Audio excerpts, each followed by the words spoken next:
It was late when I decided to take the shortcut home. The kind of late where the world feels like it's on the edge of sleep, and the streets have a quiet, almost ghostly energy to them. It had been a long day, meetings, errands, and then, just when I thought I could finally relax, I ended up walking in the rain, the soft kind that doesn't really wet you, just leaves you with a cold, damp chill that sinks into your bones. I'd been feeling out of sorts all day, restless, like there was a weight pressing on my chest that I couldn't shake. Maybe that's why I didn't think much about the decision to take the shortcut. The street itself wasn't special. It was narrow, lined with old brick buildings, their windows glowing softly from the dim lights inside. There was a small bakery on the corner, its window fogged up from the heat of fresh bread inside. The sweet smell of pastries mixed with the dampness of the air, and I remember thinking for a moment how comforting it was. This corner of the city felt like a little piece of home. But that night, the world seemed a little different. The street, the buildings, the very air, everything felt off-kilter, just slightly, like I had entered a place that wasn't quite what it seemed.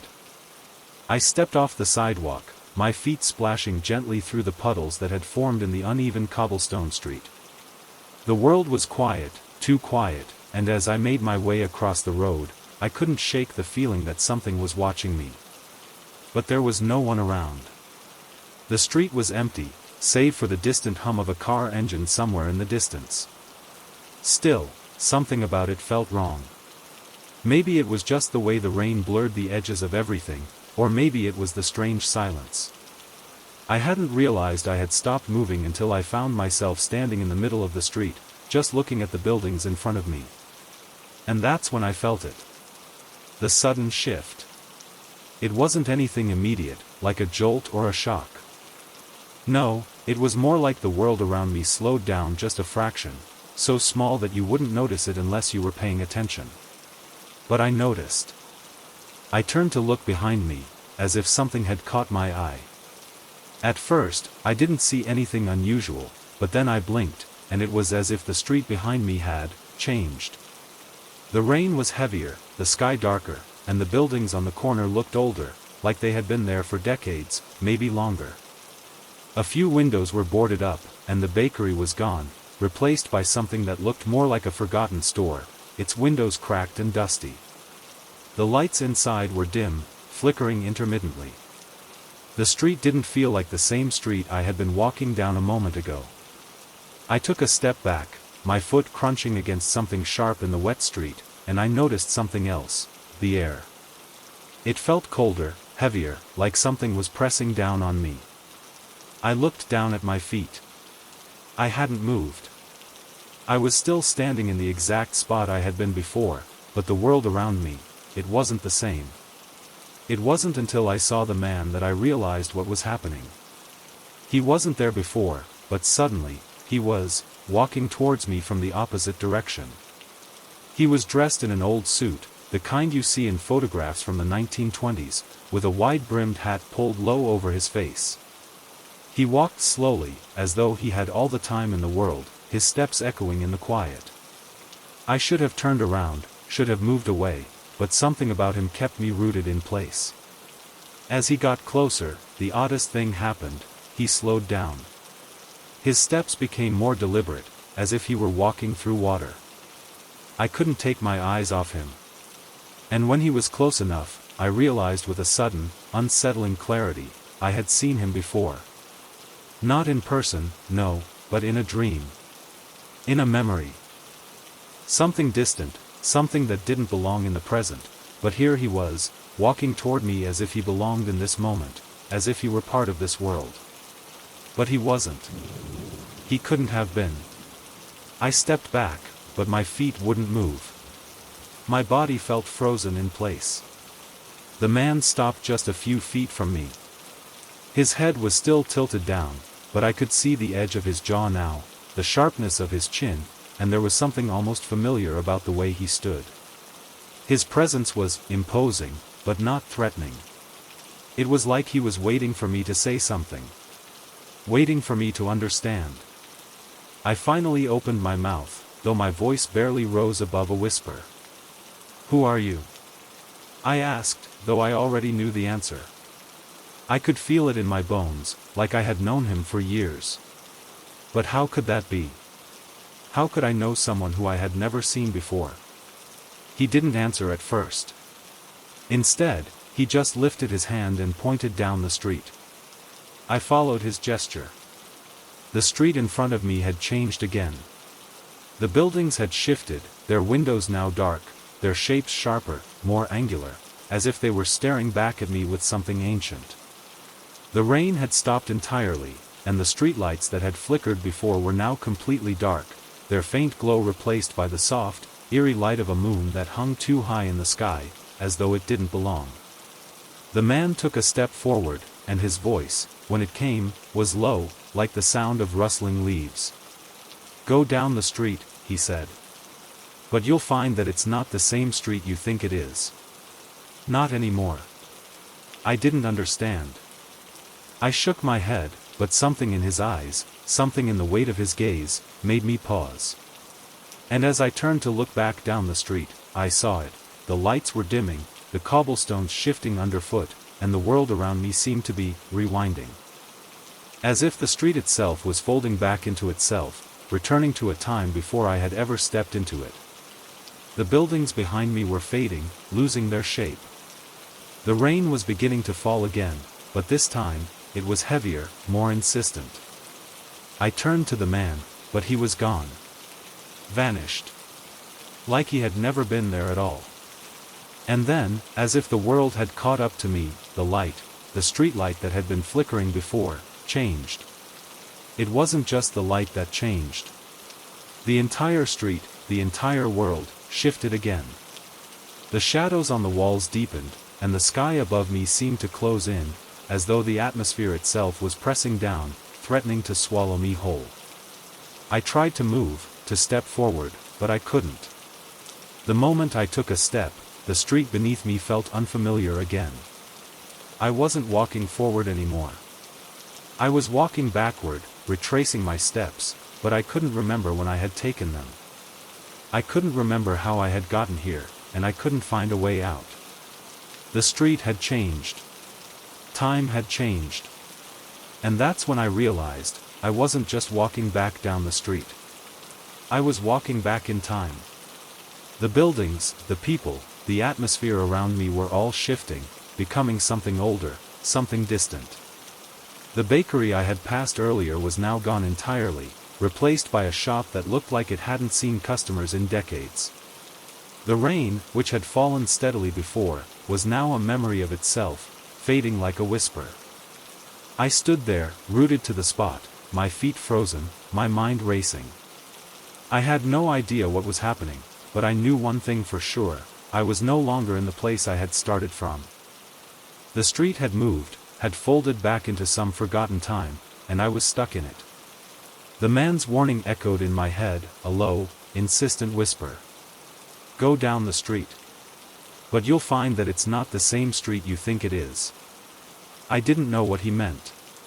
But I knew I couldn't go back. Not anymore.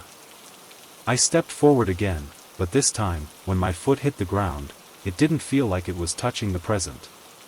It felt like it was touching something long past, something buried under the layers of time.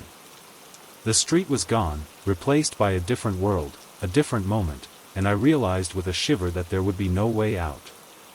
I would never find my way back to where I started. I was walking backwards in time. And I would keep walking until the street finally swallowed me whole. It was the kind of day that seemed to stretch on endlessly, the kind where the hours blend into each other like wet paint mixing in the rain. The air was thick with humidity, and the smell of damp concrete rose from the sidewalk beneath my feet.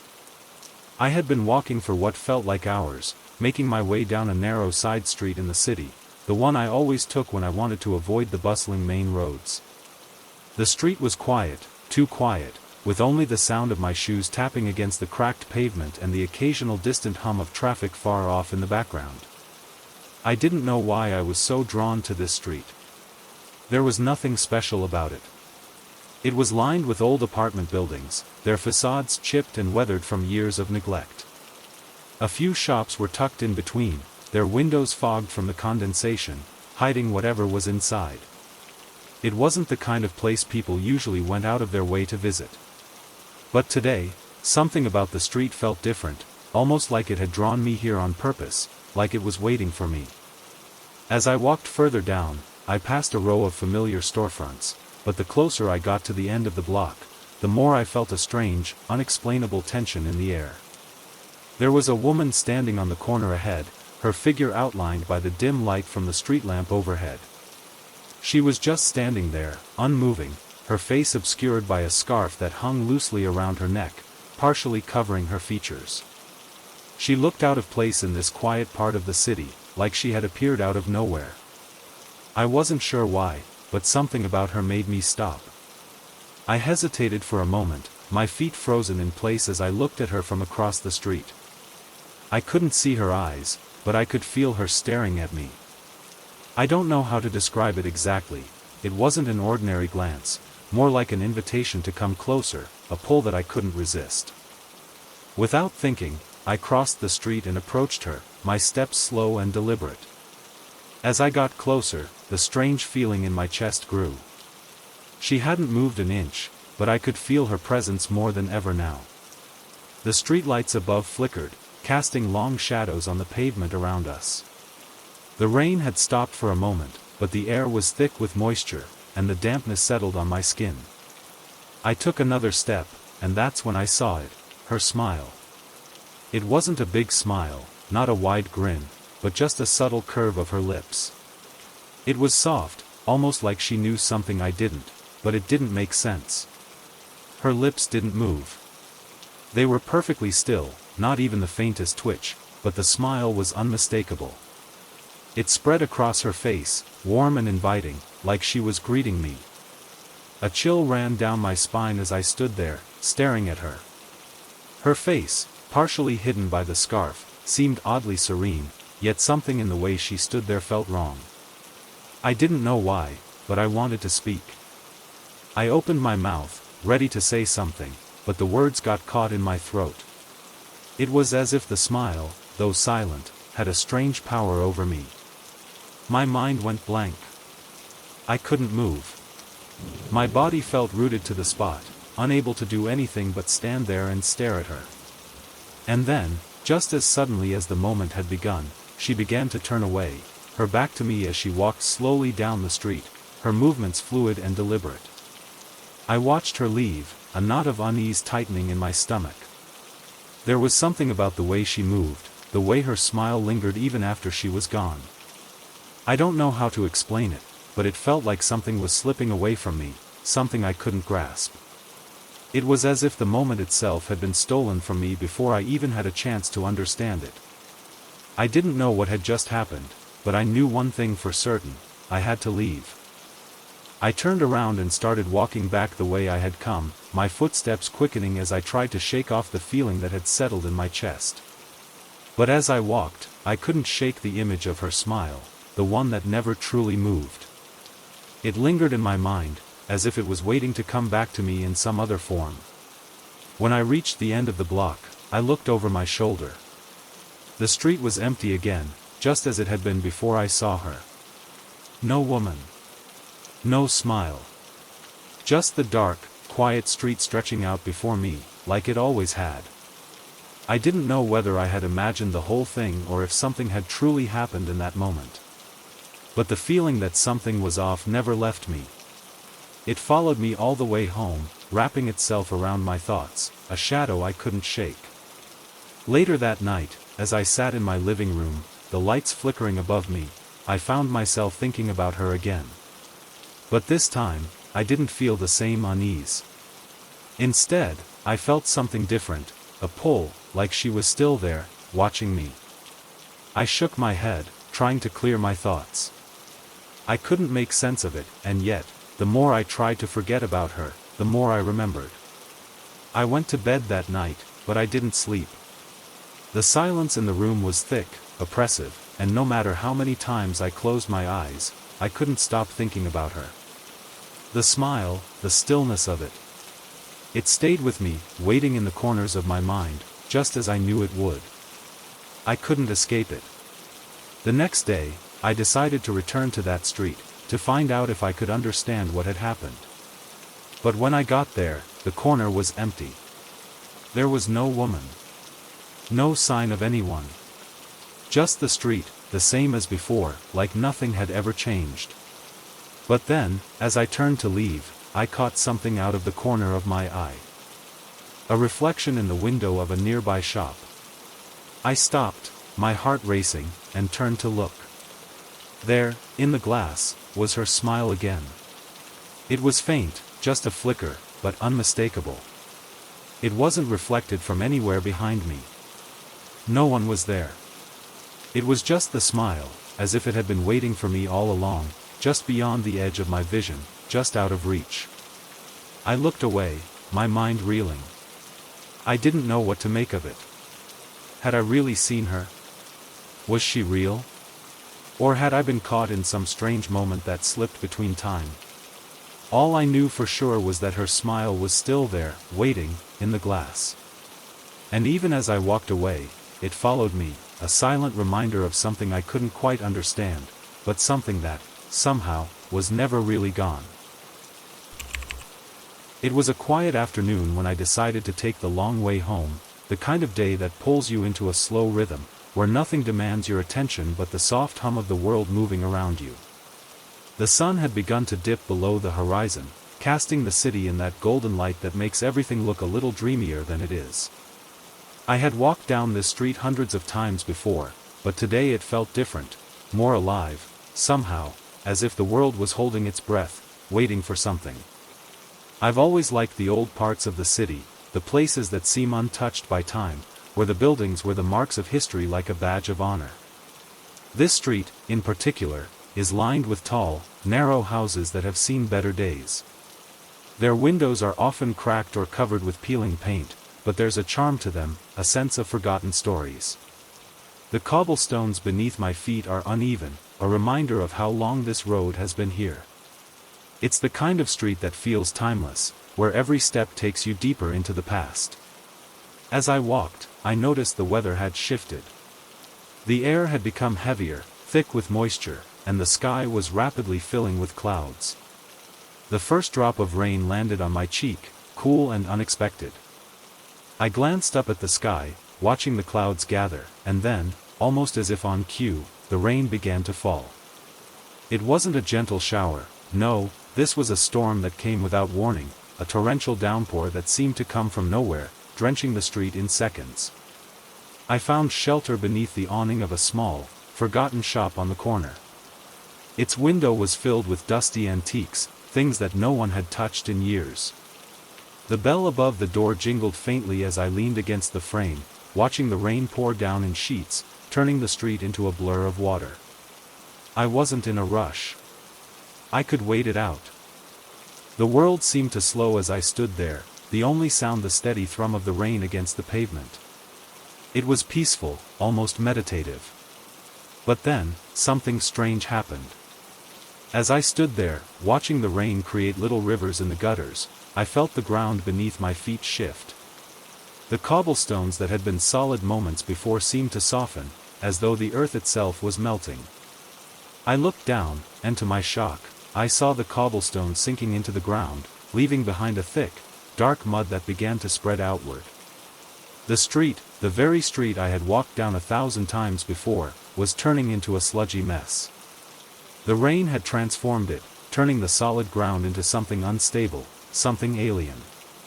I took a step back, but my feet didn't sink into the mud. They stayed dry, untouched by the transformation unfolding beneath me. It was as if the world was shifting, and I was somehow being kept outside of it, separated from the chaos. The mud spread further, swallowing up the edges of the buildings, creeping up the walls in thick, sticky layers. It didn't make sense. The rain was falling hard, but the ground beneath me was dry. I should have been feeling the wetness, the cold of the mud rising around my shoes, but I didn't. I glanced around, my mind racing. People had started to appear on the street, though I hadn't seen them come. They were moving through the mud as if nothing was wrong, as if the world wasn't bending and breaking around them. Their feet sank into the muck, but they didn't seem to mind. They walked casually, as if the street hadn't turned into a swamp beneath their feet. Some of them had umbrellas, others didn't, and yet they all moved in sync, as though they were part of some strange, quiet procession. I wanted to call out to them, to ask what was happening, but my voice caught in my throat. It felt like speaking would break the spell, like it would make everything snap back into reality, and I wasn't ready for that. Not yet. I turned my attention back to the street, watching as the mud crept closer to me. I took another step back, but the ground beneath me still remained dry. It was like I was standing on some invisible barrier, untouched by the strange transformation that was overtaking the world. The air had grown thick with the smell of wet earth, a musty, heavy scent that seemed to cling to everything. And still, my feet remained dry. I don't know how long I stood there, caught between the strange world around me and the stillness of the moment. The rain continued to pour, the mud continued to rise, but I remained untouched by it. The people around me walked through the muck without a care, their shoes sinking deeper with each step, but they didn't seem to notice. It was as if they were in their own world, oblivious to the changes that had overtaken the street. And then, without warning, the rain stopped. The sky, which had been so heavy and oppressive, cleared in an instant, leaving behind a strange stillness.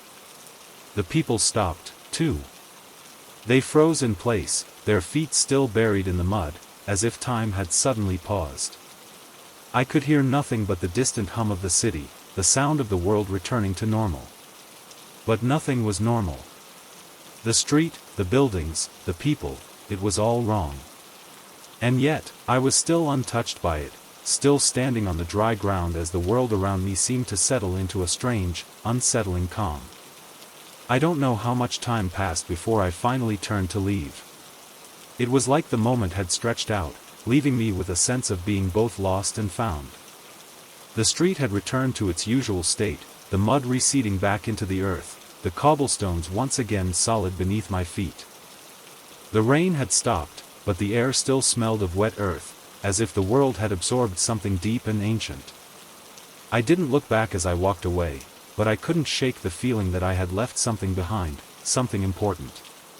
As I made my way home, I couldn't help but think about the street, how it had shifted, how it had changed before my very eyes, and yet I had remained untouched, dry and separate from the chaos that had overtaken it. I wondered if I had imagined it, if the rain and the mud were just some strange dream that I had conjured. But when I reached my door, I paused, and looked down at my feet. They were still dry.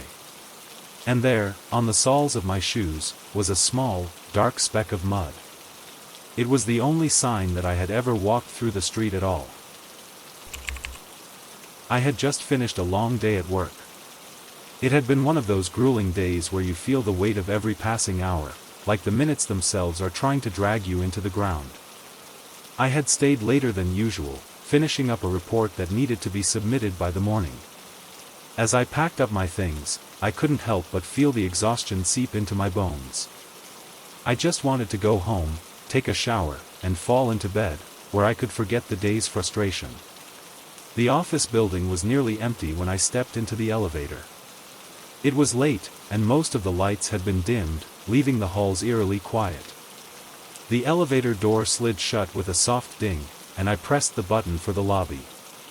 The familiar hum of the lift echoed in the small space, and for a moment, I allowed myself to close my eyes. I was so tired, my eyelids felt heavy. The steady motion of the elevator was calming, almost like it was rocking me to sleep.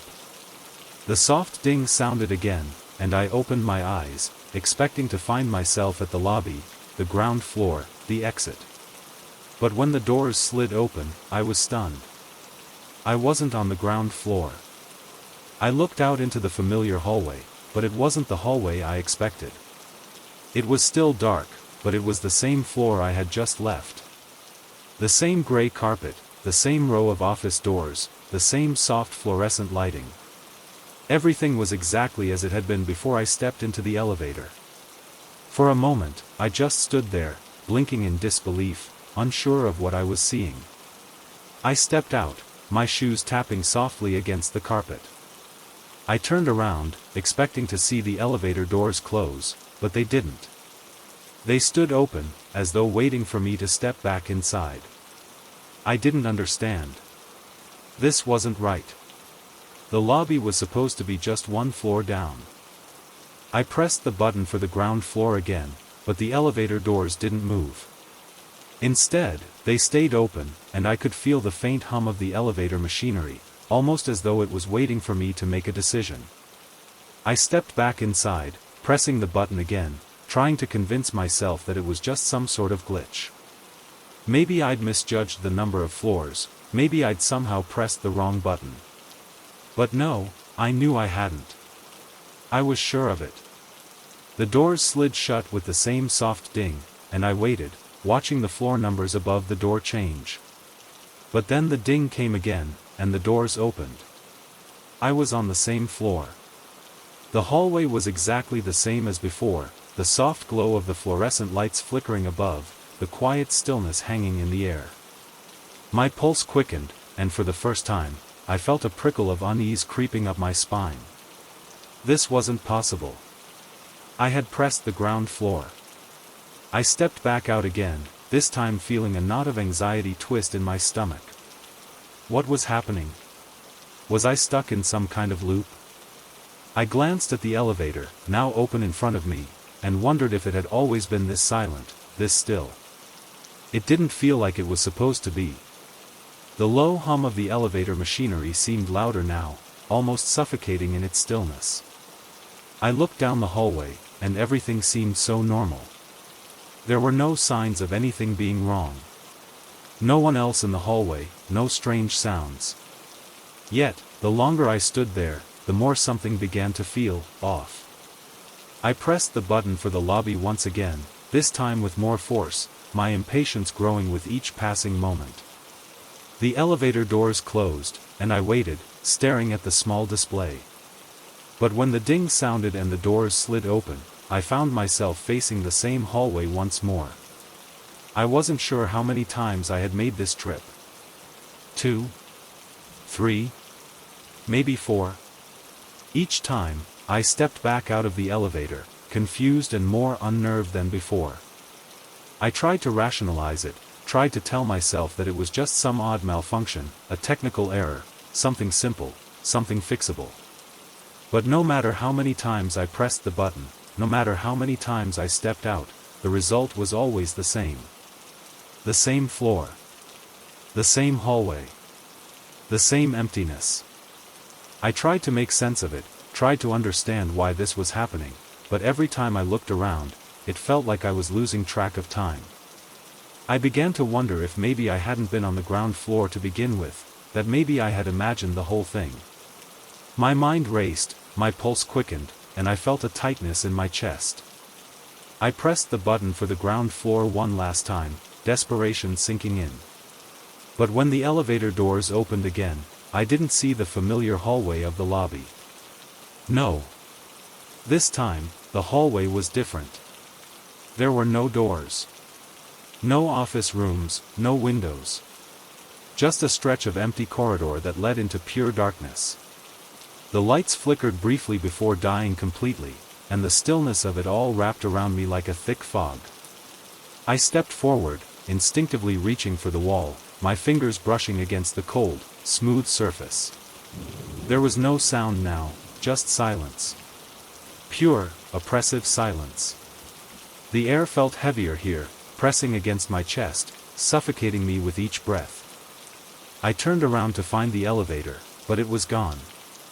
There was no sign of it, no reflection of its doors, no indication that it had ever been there. I was left standing in the darkness, alone. For the first time, I felt truly afraid. I could feel the darkness closing in around me, the weight of it crushing the air from my lungs. I stumbled forward, my heart racing, my mind screaming at me to find a way out.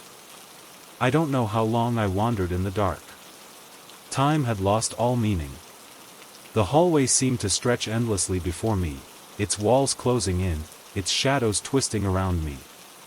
I could still feel the echoes of the elevator's soft ding in my ears, but there was no elevator now. No way out. just endless darkness.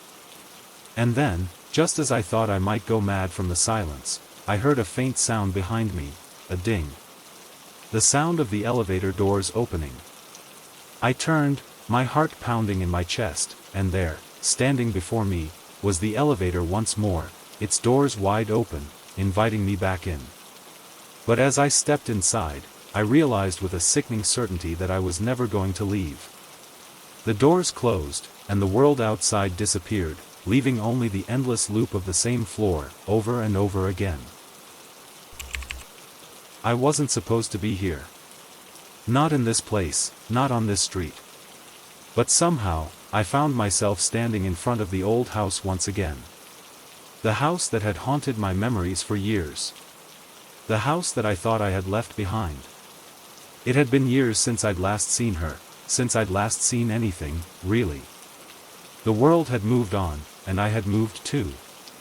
But tonight, as the sun dipped below the horizon, the city felt too quiet. And when I walked past this street, it felt like a pull I couldn't resist, something tethered to me that I couldn't shake. The house, as it always had, stood at the end of the cul-de-sac, its dark windows staring back at me like hollow eyes. The porch light was on, casting a soft, golden glow across the front steps. The house had always been like this, stuck in a time before, a place that refused to change. The flowers in the front garden were wilted, the fence leaning slightly to one side, and the wind rustled the leaves in a quiet, almost mournful way. And then, I saw her. She was standing at the front door, just inside the threshold, her hand raised in that familiar wave. Her face was soft in the dim light, her expression serene, as if she had been waiting for me all this time. She looked almost the same, a little older, maybe, but still her. Still the girl I remembered. Her hair was pulled back into the same loose ponytail, and she wore the same faded sweater she always used to wear when we sat on the porch together, sharing secrets we never meant to keep. I stood frozen, watching her, unable to move, unable to speak. My heart pounded in my chest, and the weight of the past crashed down on me all at once. She smiled, that soft, knowing smile, the kind that always made me feel like she could read me better than anyone else. And then she waved goodbye. It was simple. A gesture that seemed so ordinary, yet so final. I felt a lump rise in my throat as I stood there, my body unwilling to take another step. My feet felt rooted to the pavement, like something invisible was holding me in place. But as I watched her wave, I noticed something. Something that shouldn't have been there. Her shadow didn't move. The shadow on the ground beneath her hand, beneath her waving arm, stayed still. It was like a smear of ink against the wooden porch, dark and heavy, but it didn't follow the movement of her hand. It remained where it had been, just hanging there, unmoving, as if it was frozen in time. I blinked. No. It couldn't be. Her hand fell slowly, the smile on her face fading into something unreadable, but her shadow, it lingered. It stayed behind, stretching across the porch as if it didn't belong to her at all. The shape of it was wrong, too long, too twisted. The edges of the shadow curled unnaturally, as if it were trying to break free from the spot it was anchored to. I felt my breath catch in my throat as a cold shiver ran down my spine. Something wasn't right. The air felt heavier now, like it was thickening around me, pressing down. I should have turned away. I should have run. But instead, I stepped forward, closer to the house. My body moved against my will, my feet taking me toward her, toward that impossible shadow. I raised my hand, as if to wave back. But the instant I lifted my arm, her shadow, it moved. It stretched towards me, inch by inch, reaching for me like it had a life of its own. My heart hammered against my ribs, and I stumbled backward, my legs weak beneath me. But the shadow didn't stop. It twisted and coiled, following me as I stepped back, inch by inch, until I was pressed against the old iron gate, the cold metal digging into my skin. And then, she spoke. Her voice was soft, almost drowned out by the rising wind, but the words were clear. "You shouldn't have come back," she said. "You never should have come back." I tried to speak, to ask her what was happening, but my voice wouldn't come. It was like my throat had closed up, and all I could do was stare at her, standing at the door, her expression unreadable, her shadow still reaching for me. "Don't let it in," she whispered, and that's when I saw it, something in the shadow's shape that made my blood run cold. It was pulling itself toward me, stretching and contorting, the edges of it becoming sharper, more defined, until it almost looked like a hand made of shadow, reaching for me with long, claw-like fingers. I gasped, finally able to take a step back, my legs trembling as I turned to flee. But as I did, I felt something cold wrap around my ankle, a pressure that made me stumble. I looked down, and there it was, her shadow, now fully detached from her, coiling around my feet like a rope made of darkness. It dragged me down, pulling me toward the house, toward the porch where she stood, watching me with that same quiet smile. I fought, struggling to free myself, but the shadow was too strong. It pulled me toward the door, toward her, and the closer I got, the colder the air became. I could feel the shadows closing in around me, suffocating me. And as I was dragged over the threshold, I heard her voice again, this time clearer, colder. "You're here now," she said. "And you can't leave." The door slammed shut behind me, and the world went black. I don't know how much time passed before I woke up. The air was thick with dust, and the smell of old wood filled my nose. I could hear the faint echo of footsteps behind me, slow and deliberate, but when I turned, there was no one there. I stood up, my legs weak, and looked around the room. It was the same as I remembered. The walls, the floor, the old furniture, everything was exactly the way it had been before. But the shadows were different now, deeper, darker. They seemed to move on their own, swirling around the room like living things, and the one closest to me, it stretched again, reaching toward me, its shape becoming clearer, more solid. I ran, stumbling through the house, my breath ragged, but no matter where I went, the shadows followed, wrapping around me like a second skin, suffocating me, pulling me into the darkness. And then, in the distance, I saw her again. She was standing in the doorway, her face hidden in the shadows, but her smile was clear. A smile that never moved, that stayed frozen on her lips. And her shadow, it was there with her, reaching for me. I couldn't escape. I never could. The last thing I remember is her voice, soft and final, whispering through the darkness, "You never should have left. And you can never leave again." Her shadow stayed behind. And now, so would I. I never expected it to rain that night. The forecast had been clear, just clouds, maybe a drizzle, nothing to warn me of what would happen. But as I left the cafe, feeling the weight of the day settle into my shoulders, the first drop hit my cheek. I brushed it away, thinking it would pass, just another fleeting moment of the weather's unpredictability. But no, the drops came faster, heavier. Within minutes, the streets were slick with water, and the sound of rain hitting the pavement grew louder, like a drumbeat in the silence of the evening. I took shelter under the awning of an old building, one of those buildings that seemed to have been around forever, its bricks worn smooth by years of weather. The rain didn't stop, it poured relentlessly. I pulled my jacket tighter around me, watching the water trickle down the gutters and pool at my feet.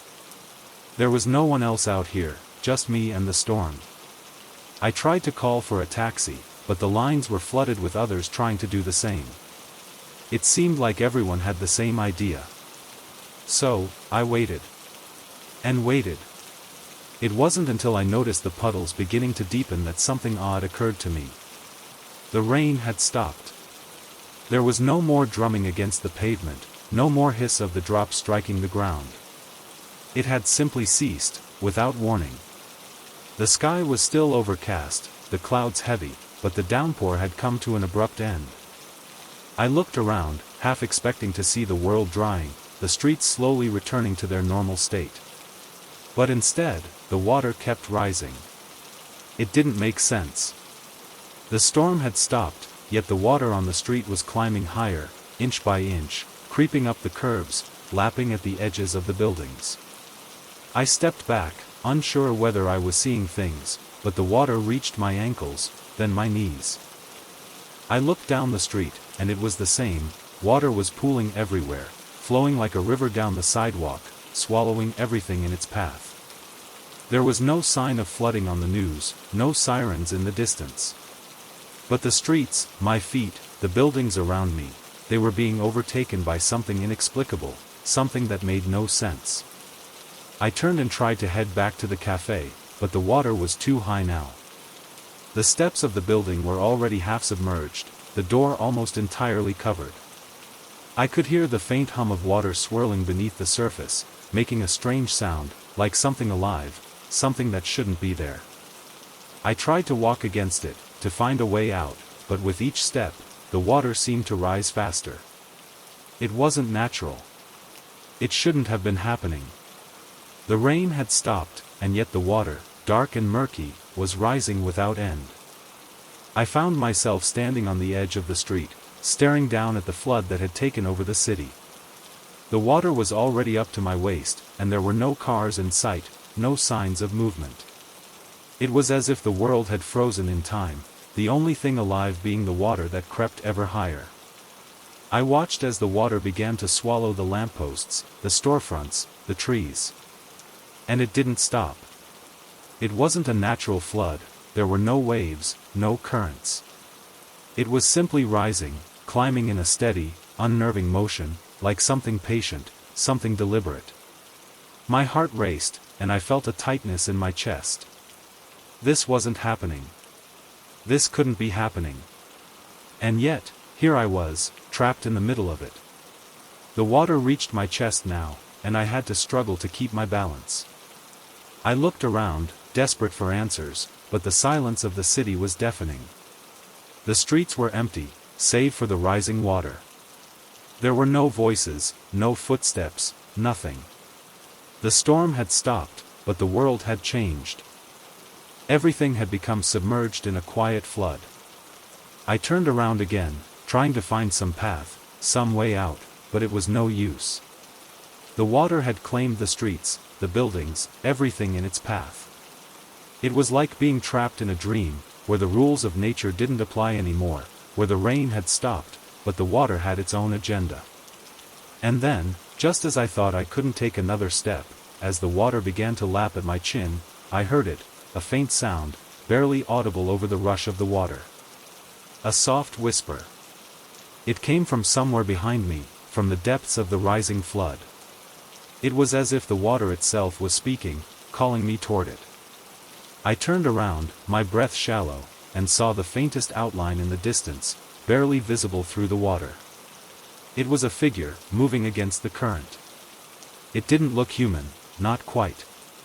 It moved with an unnatural fluidity, its shape bending and stretching like liquid itself. As it drew closer, I could feel the air grow colder, the water grow colder, and the whispering sound grew louder. It wasn't a person. It wasn't anything I had ever seen before.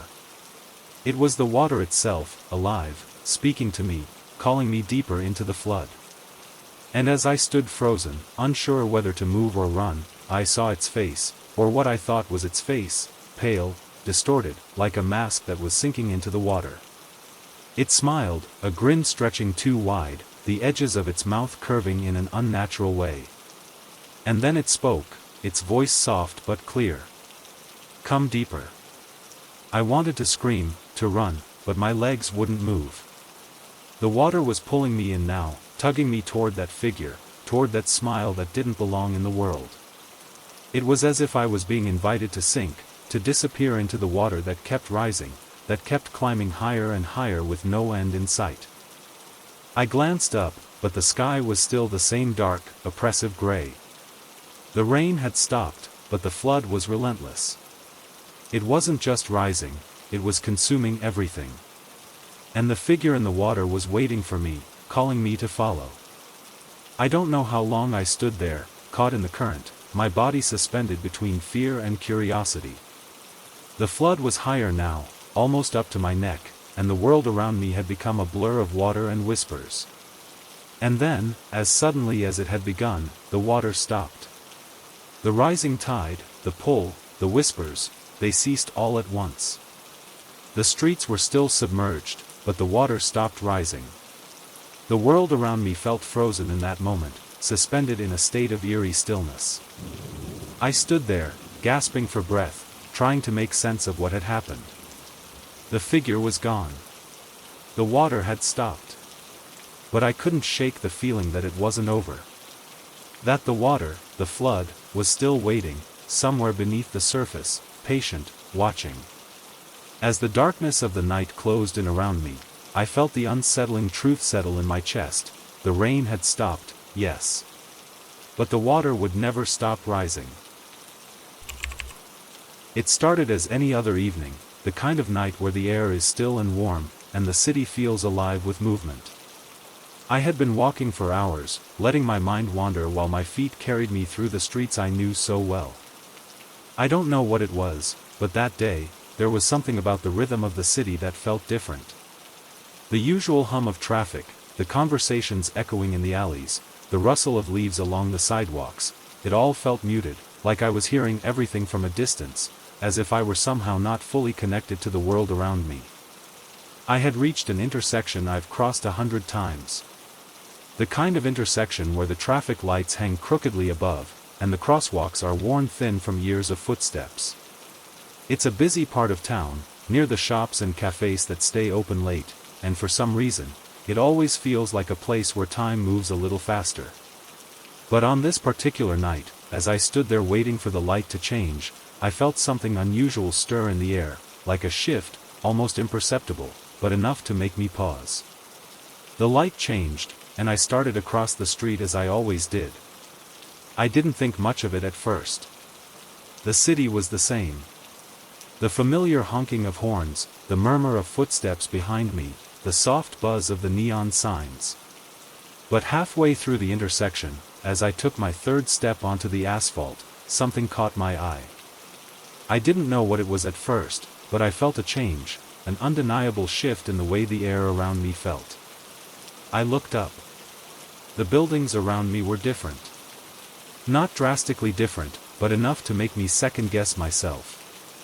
The cafe on the corner, which I knew for sure had always had a vibrant yellow sign, was now draped in deep blue. The door that had always opened to a warm, cozy space was now closed, with a dusty, forgotten sign hanging above it. Across the street, a small bookstore had replaced the familiar bakery. The scent of fresh pastries, which I usually associate with that corner, was now replaced with the musty smell of old paper and ink. I stood there for a moment, frozen in the middle of the street, unsure of what was happening. I looked around again, trying to make sense of it. The street was still the same. People were walking by, their faces blurring into each other, moving like they always did. The sky was still the same dull, faded blue, and the streetlights cast their familiar yellow glow. But everything felt off. Like I was seeing the city through a veil, a film that distorted what I knew, what I thought I knew. I took another step, moving forward instinctively, hoping the feeling would fade. But as I crossed to the other side, the city around me didn't return to what I remembered. It changed further. The streetlights, which had always flickered every few seconds, were now steady, but they emitted a colder, harsher light. The storefronts, once inviting, were now shadowed, as if they were half forgotten. The people walking around me, they were different, too. Not in any visible way, but in the way they moved, their faces blank, distant. They didn't look at each other, didn't smile or nod as they passed. They were locked in their own little worlds, walking in a hurry, avoiding eye contact, absorbed in their thoughts, just like I had been earlier. I reached the opposite side of the street and looked back, almost instinctively. The intersection I had just crossed looked the same, but the feeling wasn't. The world felt hollow now, empty in a way I hadn't noticed before. The city, once alive with noise and color, had become muted, as if the vibrancy had been drained from it. I could hear the low murmur of voices, but it felt distant, like I was standing outside of it all, unable to fully engage. I took another step, this time toward the corner where the bookstore now stood, and again, the world around me shifted. The sidewalk that had once been lined with small benches and trees was now bare, with cracked pavement stretching ahead. The bench that used to sit on the corner, where people would rest and watch the world go by, was now gone, replaced by a barren patch of grass, yellowed from lack of care. The air had turned colder, sharper, and I found myself pulling my jacket tighter around me, as if to shield myself from the strange, unfamiliar atmosphere that hung in the air. I crossed another street, hoping I had simply missed something, or that this was just some strange illusion playing tricks on me. But no, the city kept changing. Buildings that had once been familiar were now replaced with stark, modern structures, their glass windows reflecting the pale sky above. The trees that used to line the streets were gone, replaced with stone sculptures and cold, unfeeling metal. It wasn't just the buildings or the streets that had changed, though. It was the people. They were still there, walking past me, but there was no life in their eyes. They moved as if on autopilot, following the rhythm of the city, but none of them seemed to notice the change. They didn't look at each other. They didn't notice the subtle differences in the world around them. They just kept walking, heads down, lost in their own worlds. I tried to stop one of them, an older woman walking slowly in front of me, but she didn't even acknowledge me. I raised my voice, calling out to her, asking if she noticed anything strange. But she didn't turn around. She just kept walking, her pace never faltering, her gaze never lifting. It felt like I had slipped into another version of the city, a parallel version where everything was the same, but it was wrong. The sounds were quieter, the faces blurrier, the world emptier. I could feel it pressing in on me, this suffocating sense of disconnection.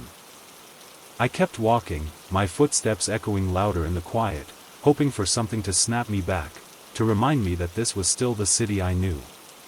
But nothing came. The street stretched endlessly before me, and every time I crossed another intersection, the city seemed to change again, becoming something less familiar, less real. By the time I reached the end of the block, I realized I was no longer sure which way to go. Every corner I turned led me into the same faceless city, the same empty streets, and the same disinterested faces.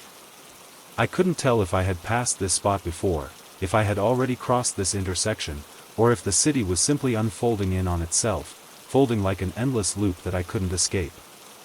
I stepped back onto the street where I had first crossed, and the feeling hit me again. I was back at the beginning, but the city had shifted once more. The lights flickered on and off, the shadows stretched in odd directions, and the world felt out of sync, like a song playing a note too sharp. I stopped in the middle of the street, staring at the intersection. My feet were firmly planted, but my mind was drifting, unsure of where I was, of where I was supposed to be. The city, once full of life, had become a stranger to me. And yet, I couldn't shake the feeling that this was still my city, the city I had known. It had just changed. I had changed. And I wasn't sure if I could ever find my way back again. As I stood there, waiting for something, anything, to change, I realized that maybe this was the answer. Maybe the city had always been this way. Maybe I had simply never noticed.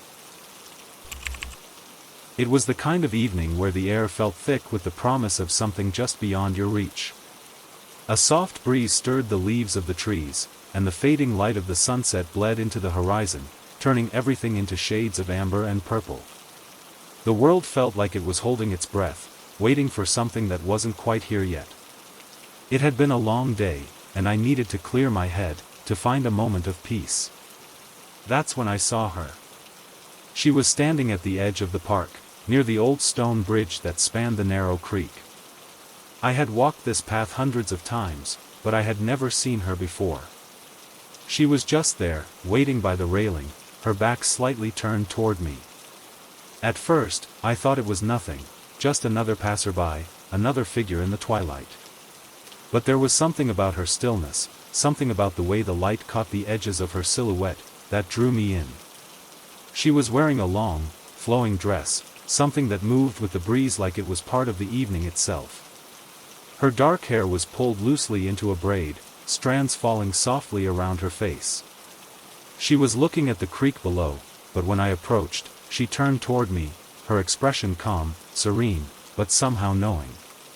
I stopped a few feet away, unsure if I should speak. But she spoke first, her voice quiet but clear, like the murmur of the wind itself. "You've come a long way," she said, as if she already knew the journey I had been on, the weight I carried with me, though I hadn't said a word. I nodded, unsure how to respond, but she smiled gently, a smile that seemed to hold both kindness and sadness. "Come with me," she said, gesturing toward the bridge. "I'll show you." Her invitation was soft, gentle, like a whisper from the past, but there was something in her eyes that made me trust her. Something that told me that this moment, this path, had been waiting for me all along. Without thinking, I moved closer to her, following her as she walked towards the bridge. The air grew cooler, and the faint sound of the creek below grew louder as we approached. I had crossed this bridge many times before, but tonight it felt different. The stone, once familiar and solid underfoot, now seemed to shimmer in the twilight. The shadows stretched longer, darker, as if the evening was folding itself inward, pulling everything into a quiet, suspended moment. As we reached the center of the bridge, I stopped for a moment to look at the view, the creek below, the trees stretching out on either side, the path leading further into the park. Everything seemed still, frozen in that moment of quiet. But then I realized that she had continued walking, a few steps ahead of me now, her back to me. I hurried to catch up, but as I moved closer, I felt something strange, a shifting in the air, as if the world itself was beginning to bend around us. The bridge, which had always been solid beneath my feet, seemed to waver slightly. The stone didn't feel as steady as it once did. I glanced around, trying to make sense of what I was seeing, but the trees were gone, the creek was gone, and the world around me seemed to be dissolving, turning into something that wasn't quite real. I reached out to touch the railing, but my hand passed through it like it wasn't there at all. I froze, my heart pounding in my chest, as the realization settled in, the bridge, the park, the world, I was standing on nothing. I looked back at her, standing at the far end of the bridge, her figure illuminated by the dimming light. She turned toward me, her expression unreadable, but there was a slight sadness in her eyes, as if she had known all along what was happening. "It's all right," she said, her voice softer now, like the whisper of the wind in the trees. "This is the way." I wanted to ask her what she meant, to demand an explanation for the way the world around us was falling apart. But the words wouldn't come.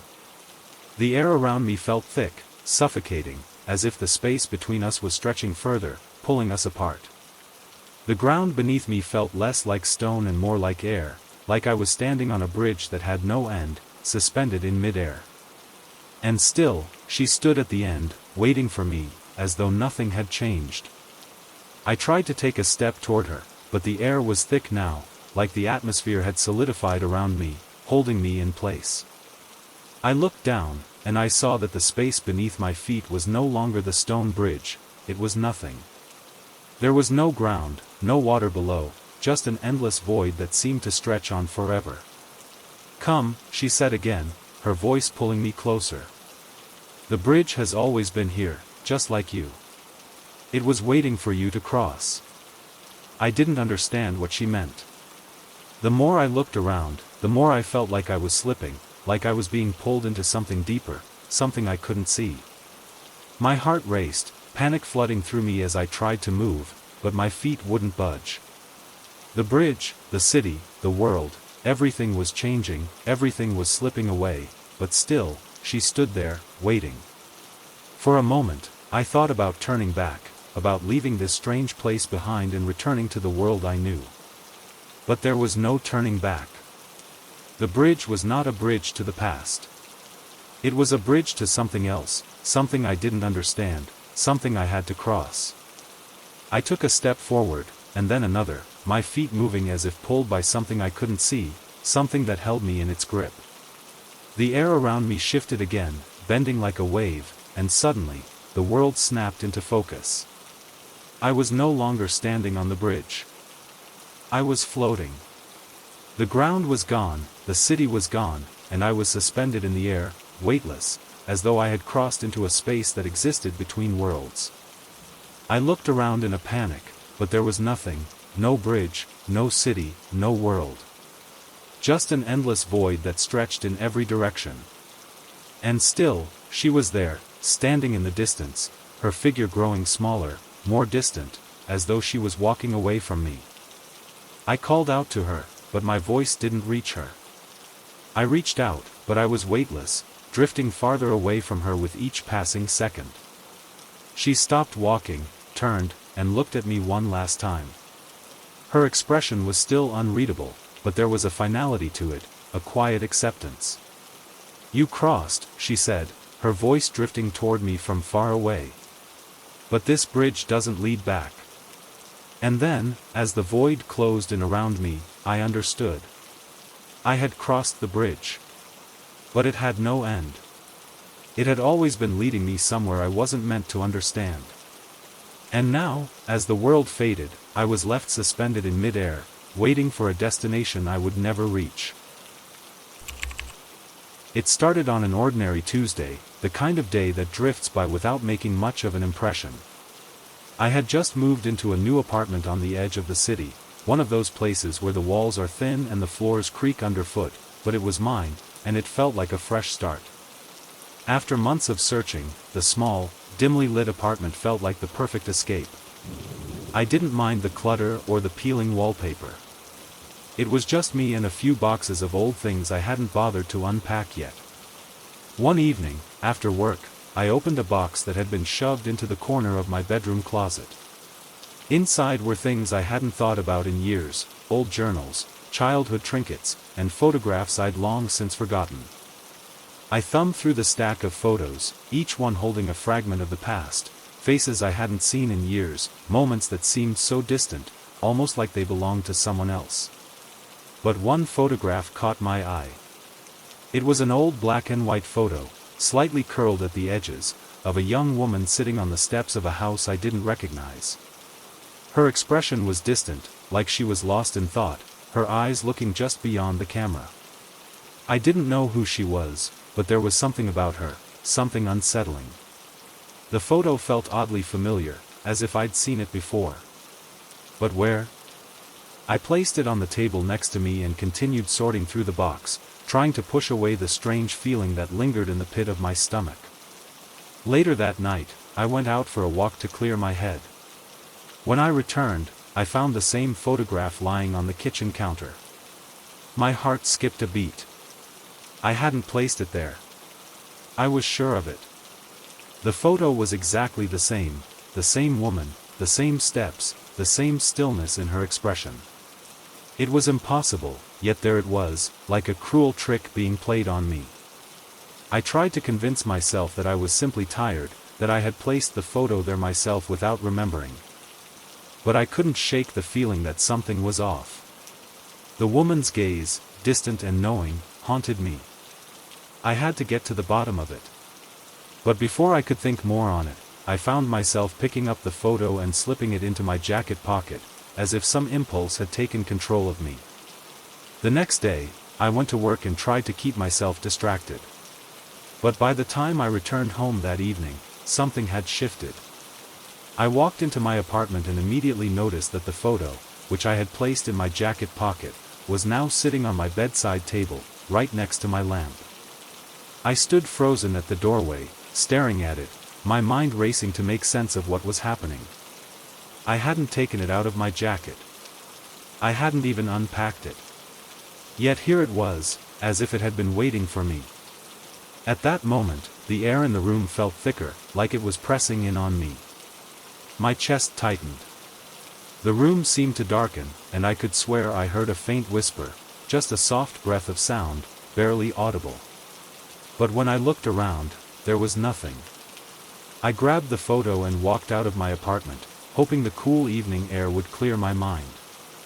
I spent the next several days trying to push the incident to the back of my mind. I told myself that I was imagining things, that the photo had somehow ended up in my pocket or on my bedside table by accident. But deep down, I knew something wasn't right. The more I thought about the woman in the photograph, the more I began to feel a connection to her. I had to know who she was. I had to understand why her face kept appearing in my life, as if it were following me. That weekend, I went to a local antique store to get my mind off things. I wandered through the aisles, letting the strange and forgotten objects pull my attention. I stopped at a shelf filled with old picture frames and trinkets, when something caught my eye. There, on a small, weathered shelf, was a photo. The same black and white photograph. The same woman. I stepped forward, my heart racing. The photo was framed, the edges worn with age, but there was no mistaking it.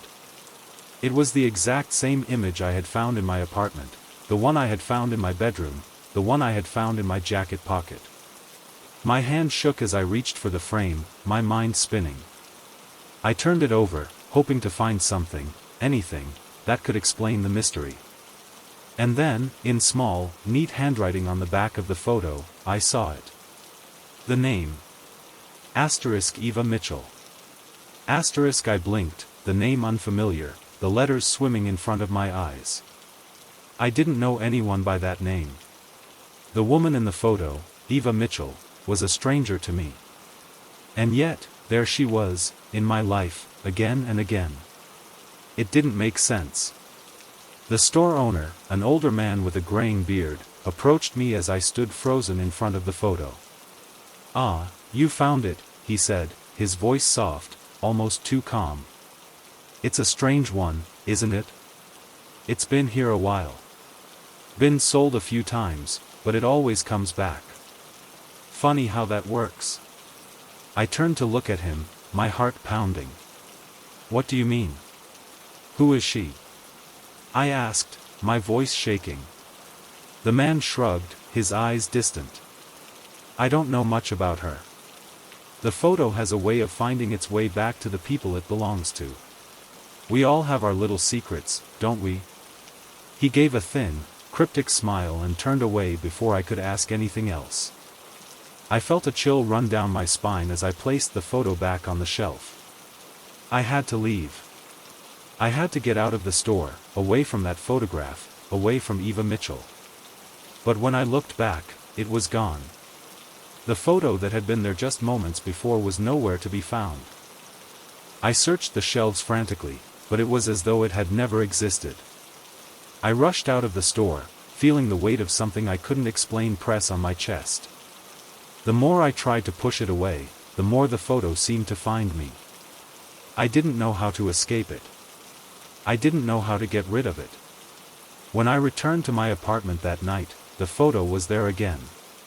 On my table, sitting as if it had never moved. Eva Mitchell's face, staring back at me, her expression unchanged. I reached out, trembling, and picked it up. The edges felt cold against my fingers, but the moment I held it, I knew, this wasn't mine. It never had been. I tried to throw it away, tried to leave it behind, but no matter where I went, the photograph followed. And with each new place, each new attempt to escape, it kept finding me. Every time I looked, there she was, Eva Mitchell, waiting.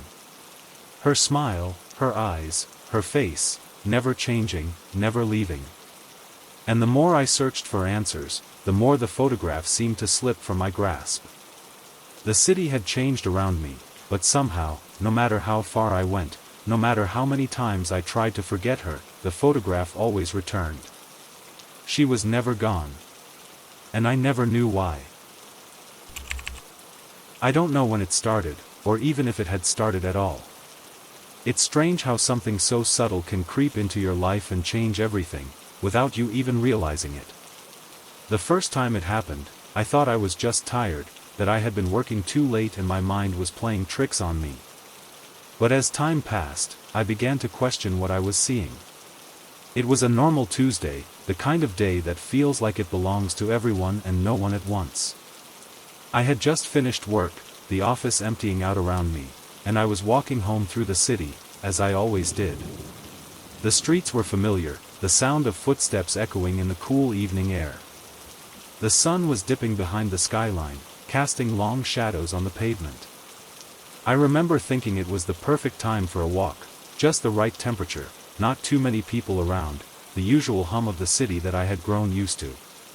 But as I crossed the intersection by the old bookstore, something strange happened. I blinked, just for a second, and when I opened my eyes, the city had changed. The street I had been walking down was now unfamiliar. The buildings were different, taller and more modern than I remembered. The old bookstore I had passed 100 times was gone, replaced by a sleek glass-fronted cafe. The streetlights had shifted positions, casting a softer, more yellow light. The hum of the city was gone, replaced by a faint echo of voices I couldn't quite place. I stopped, confused, staring at the unfamiliar scene. Had I taken a wrong turn? No. I had walked this street countless times. Yet, everything was different. The people walking past me weren't the same, either. They had that strange look of familiarity but also distance, as if I had never seen them before. It was like they existed in a different world, one just out of reach. I took a deep breath and closed my eyes for a moment, willing myself to gather my thoughts. When I opened them again, the city had changed once more. The cafe was gone, replaced by the old bookstore I knew, its faded sign hanging crookedly above the door. The street was dimmer, the buildings older, like a snapshot from the past. The sound of the city returned, cars honking in the distance, the chatter of people on their evening walks, the soft hum of a distant train. I stepped back, rubbing my eyes. It had to be a trick of the light, some illusion created by the fading sun. But when I closed my eyes again and opened them, the city had shifted yet again. The buildings were now a mix of old and new, like they had been built on top of each other, fighting for space. The people were still walking, still moving, but they looked different, like they belonged to a world that had never quite existed. It was then that I realized something far more unsettling. The city wasn't just changing around me. It was changing because of me. Each time I closed my eyes, I was creating a new version of the city, one I had never seen before, yet somehow it felt real. It felt like I was walking through a dream, but the lines between the dream and reality were starting to blur. I tried to move, to walk faster, to find some way to escape this feeling, but every time I closed my eyes, even for a moment, the city changed again. It wasn't always the same change. Sometimes it was subtle, a different storefront, a street corner I didn't recognize. Other times, it was more dramatic, whole blocks had disappeared, entire sections of the city now completely altered, as though the city itself was being rewritten before my eyes. The people around me shifted as well, their faces becoming blurrier, more distant, as if they weren't real. It wasn't just the city that changed. I started to feel it within myself, too. My memories began to shift, to fragment. The more I tried to hold on to them, the more they slipped away, like sand through my fingers. I couldn't remember what the city used to look like before it started changing. I couldn't remember where I lived before I started walking these streets. The more I walked, the more I realized that I was no longer sure of who I was or what I had been. But I never moved. I never once left the intersection where I had started walking. I stood in the same spot, watching the world around me change, unable to escape it. The city was rewriting itself over and over, and I was stuck in the middle of it, an observer, a stranger in my own life. Every time I closed my eyes, it felt like a piece of the city slipped further away, further from me. The people around me kept walking, oblivious to the changes, as if they were part of something that hadn't shifted, part of a reality I couldn't access. But I was no longer sure what was real. It was late now, and the streets had emptied. The city, as I looked around, had become an endless maze of roads and alleys, buildings towering over me like silent giants. No matter where I turned, the city kept shifting. The lights flickered in and out of existence, and I could feel the weight of the night pressing in on me. The silence around me grew thick, oppressive. I closed my eyes, trying to steady my thoughts, but when I opened them again, the city had transformed into something unfamiliar. There was no more street. No more buildings. I was standing on a bridge that stretched out into a fog so thick I couldn't see anything beyond it. The lights of the city were gone, swallowed by the mist. And yet, I knew this place. I had been here before. It felt like a memory, like a distant dream I couldn't quite place. I turned around to walk back, but the path behind me was gone. The bridge stretched endlessly into the fog, and I was trapped in a space I couldn't understand. No matter how many times I closed my eyes and opened them again, nothing changed. The city had become a place with no boundaries, no edges. It wasn't real anymore. And neither was I. I don't know how long I stood there, staring into the fog, feeling the weight of the city's endless transformations. The more I tried to escape it, the more I realized I was part of it, unable to leave, unable to stop it. I was stuck in a loop, in a city that didn't exist anymore, a city that had become something I couldn't control, something I couldn't even remember. And still, I stood, the city changing around me, never moving. Always the same. Always different. It was one of those slow mornings when everything feels heavier than it should. The kind where you wake up, and the day doesn't seem to be in a hurry to begin, as if the universe is stalling for reasons you can't understand. I had already spent too much time staring out of the window of my apartment, watching the sun struggle through the clouds, the soft morning light filtering through the rain that had started to fall. It was calming, almost soothing, the rhythmic tapping of raindrops against the glass, the muted sounds of the city below. The street, as it always did, seemed to be moving in its own world, disconnected from my own. I hadn't planned to leave that morning. There was no real reason to, but something about the quiet, about the weight of the world outside, made me stand up and slip into my coat. I grabbed my umbrella and stepped out, not with any particular destination in mind, just to breathe, to move. The city always felt more manageable when I walked through it, as if the movement itself could push away the heaviness in my chest. I wandered through the usual streets, the ones I knew so well, and the rain softened around me, the world a blur of gray and muted colors. The same stores, the same corners, the same faces. It wasn't a busy day, the streets mostly empty except for the occasional passerby hurrying to escape the rain. I turned a corner, lost in the hum of my thoughts, when I noticed the reflection in the store window. At first, I didn't recognize it. I was walking past a small coffee shop, the windows fogged from the warmth inside, when I saw it, the movement, the flicker of motion that caught my eye. I looked up. There I was, my reflection in the glass, perfectly mirrored. My face, slightly tired, the umbrella in my hand, my coat pressed against my body. It looked exactly like me, or so I thought. But then, something strange happened. I froze, staring at the reflection. It didn't freeze with me.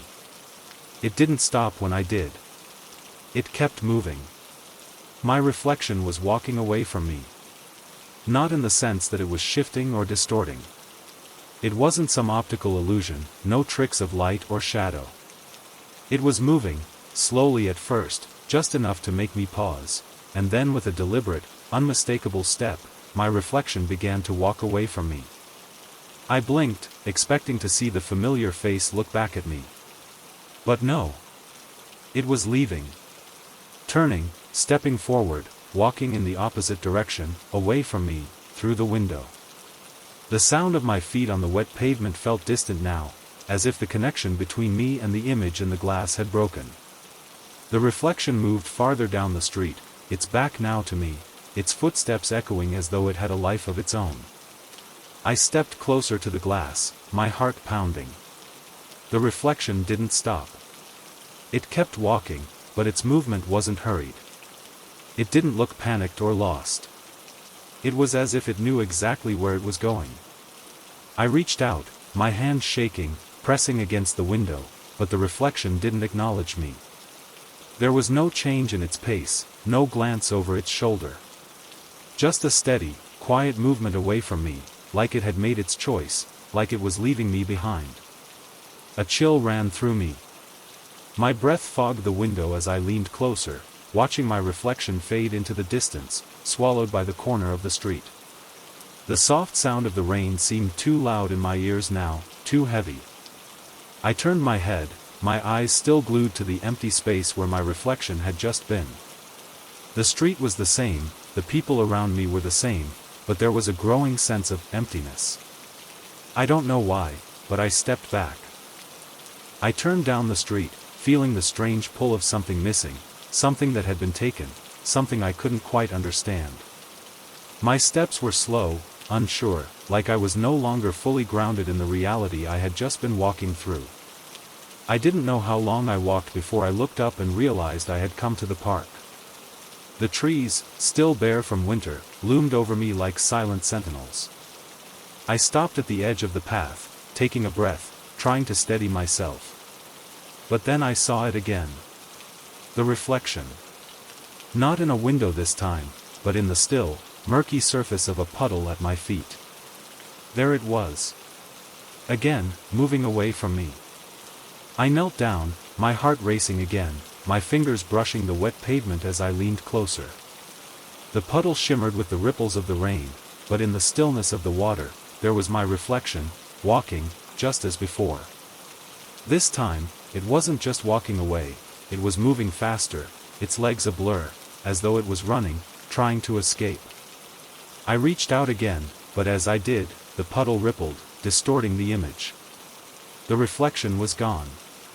The water returned to its stillness. I sat back, breathing deeply, feeling the weight of something I couldn't shake. My reflection, had it ever really been mine? Had I been following it all along, or was it leading me somewhere, drawing me out of myself, away from something I couldn't even name? I stood up, my legs unsteady beneath me, and took a few steps away from the puddle. The streets around me were still the same, the faces still walking past me, their steps quick and purposeful. But I felt like I was somewhere else, like I was living in someone else's world. And then, I heard it. A faint sound, something just beneath the rain, a soft shuffle of footsteps behind me.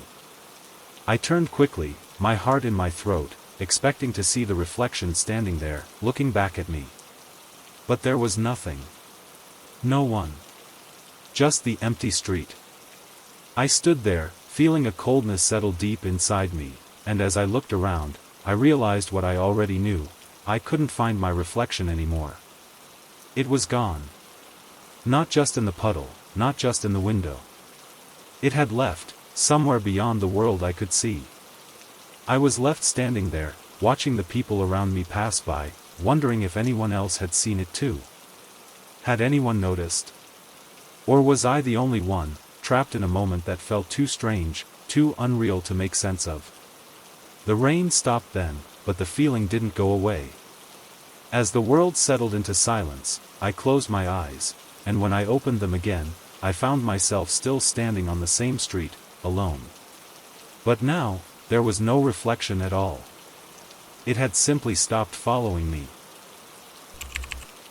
The cafe was quiet, as it usually was in the early afternoon, a soft lull between the busy morning rush and the slow crawl of evening.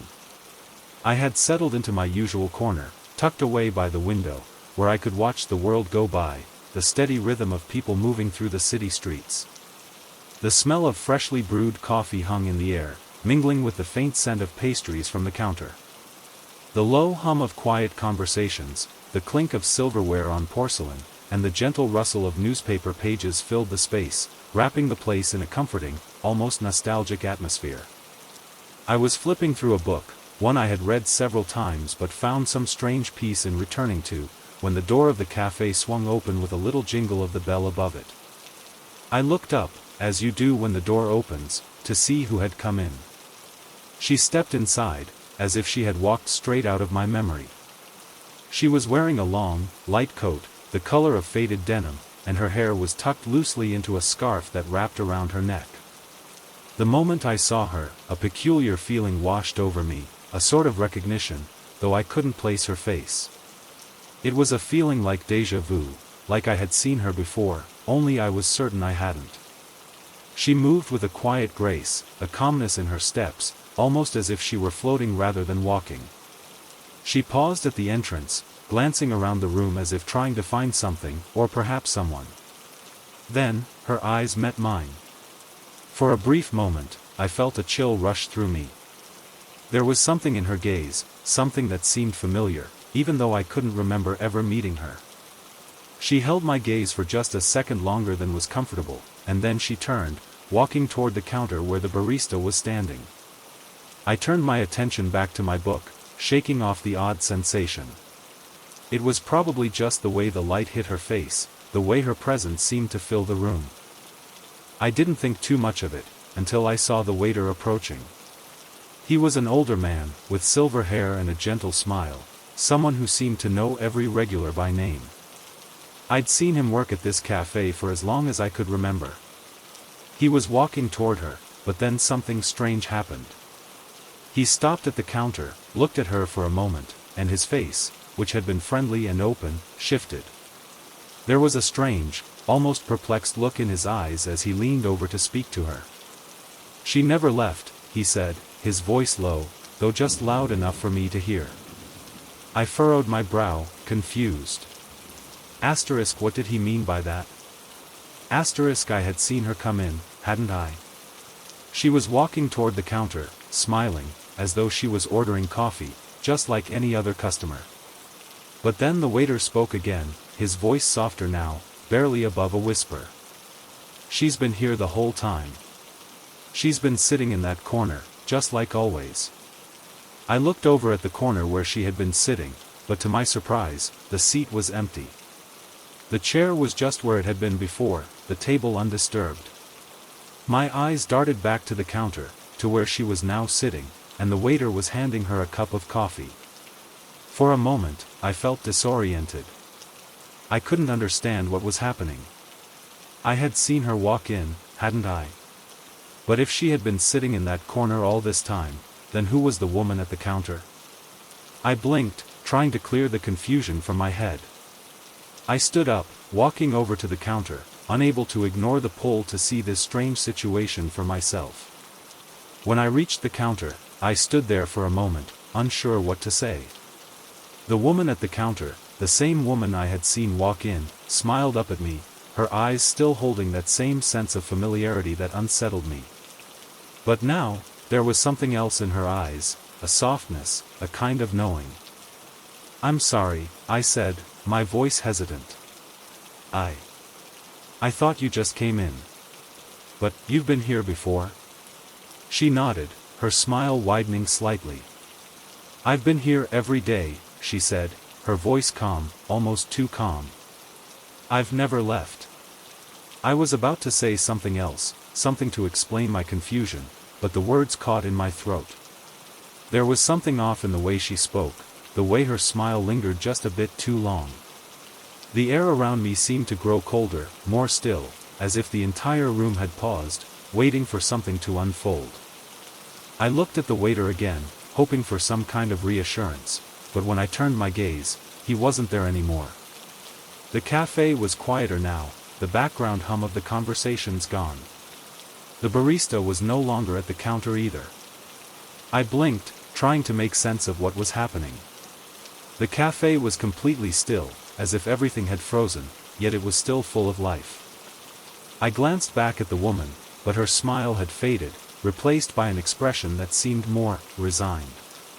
There was something almost sad about it, as though she knew what I was going to ask but wasn't going to answer. I felt as though I should leave, that something about this moment was too much to handle, but my feet wouldn't move. The air seemed heavier, and the room, once so familiar, felt like it was closing in around me. I finally managed to take a step back, turning toward the door, and for the first time, I noticed the reflection in the window behind her. I stopped, my heart skipping a beat. There she was again, the woman I had seen walk in, the woman who had been sitting in the corner, but in the reflection, she wasn't sitting alone. There was another figure beside her. It was a man, dressed in the same kind of clothes as her, sitting just across from her, his face obscured by shadow.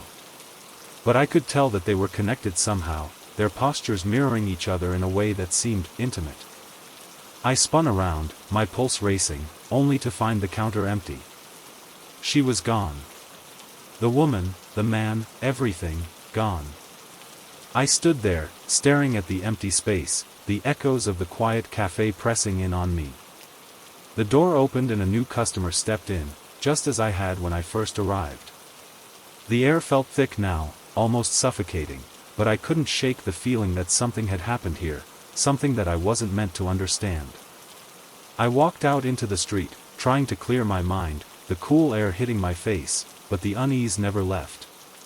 As I looked back over my shoulder at the cafe, I couldn't help but glance at the window once more. And for a split second, I saw it, there, behind the glass, a fleeting image of the woman, her eyes following me, her expression the same soft, knowing smile. She had never left. And I wasn't sure if I ever would.